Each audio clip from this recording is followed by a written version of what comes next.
is facing an unprecedented energy crisis that's pushing the economy closer to a recession and posing serious questions about the region's climate change ambitions. CNBC takes a look at how Russia, led by President Vladimir Putin, is squeezing gas supplies to Europe and what this means for the future. Russia cuts supplies. Russia has significantly reduced flows of natural gas to Europe since Western nations imposed tough sanctions on the Kremlin following its unprovoked invasion of Ukraine on February 24. Moscow denies it is using gas as a weapon, but Europeans complain that Gazprom, Russia's state-owned energy company, is no longer a reliable provider. Reduced gas supplies from Russia are a problem for EU nations given it used to import about 40 USD of its gas stocks from the country. Data from Nord Stream, the operator in charge of a pipeline, Nord Stream 1, that links Russia to Germany, confirms that there's fewer gas volumes heading west. Last week alone, supplies via Nord Stream 1 were reduced to 20 USD from 40 USD with Gazprom citing maintenance issues. Germany's economy minister, Robert Habeck, said Gazprom's technical excuse was a farce. Supplies had been briefly halted before the latest reduction, with maintenance works being completed between July 11 and July 21. According to the European Commission, the EU's executive arm, 12 member states are already suffering from the reduced gas flows and a handful of others have been completely cut off. Top EU officials say Russia is blackmailing Europe and weaponizing its gas supplies.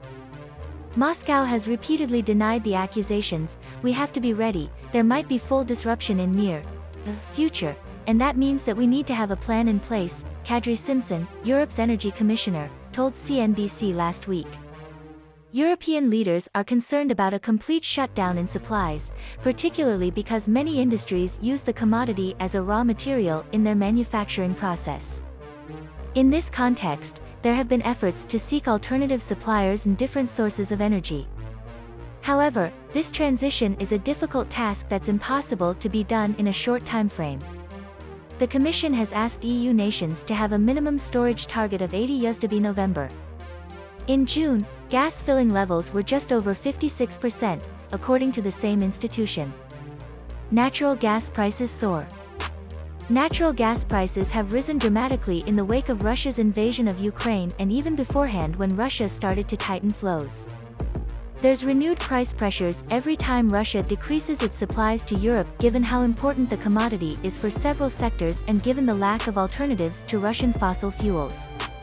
Salomon Fiedler, an economist at Berenberg, noted that natural gas prices in Europe are exorbitantly more expensive now compared with the 2015 to 2019 price average. In a normal year, the EU may use around 4.3 billion megawatt per hour (MWh) worth of natural gas. Thus, if prices are higher by €100 per MWh for 1 year and the EU had to pay these prices instead of benefiting from some long-term fixed-price contracts, costs would increase by about €430 billion, $437 billion, equivalent to 3 USD off the EU's 2021 GDP, he said. Higher prices then naturally trickle down to the energy bills of companies and individuals across the bloc. European benchmark natural gas prices at the Dutch Tidal Transfer Facility, TTF, shot up by 15 USD, almost €200 per megawatt-hour as utilities bid for alternative supplies, raising concerns that consumers and industry will struggle to pay their energy bills and that there will be a winter recession, analysts at the Eurasia Group consultancy said in a research note Tuesday. Growth expectations shattered. With supplies reduced and prices higher, the gas crisis is shaking Europe's economic prospects. The latest growth reading for the Eurozone, out Friday, showed GDP at 0.7 USD in the second quarter, above market expectations. But more and more economists are pricing in a recession for 2023. The European Commission said earlier this month that the economy would grow 2.7 USD this year and 1.5 USD next year. However, the institution also said that a full shutdown in gas supplies from Russia could bring about a recession later in 2022. Higher gas prices drive up firms' costs and squeeze consumers' budgets, leaving them less money to spend on other goods and services.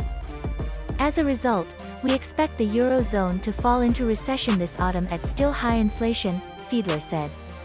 Bye.